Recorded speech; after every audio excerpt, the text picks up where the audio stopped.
kryeministër, siç e cekët edhe vetë që qeveria nuk mund të qëndrojë pa një zëvendës kryeministër, është një post kushtetues.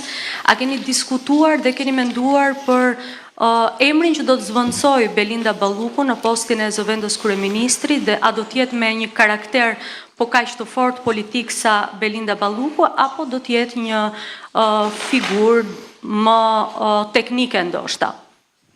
Nuk u kuptuam.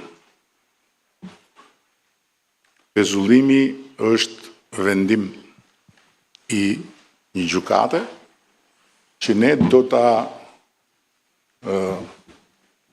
përcjellim në gjykatën kushtetuese si një akt brutal ndërhyrje në pavarësinë e pushtetit ekzekutiv.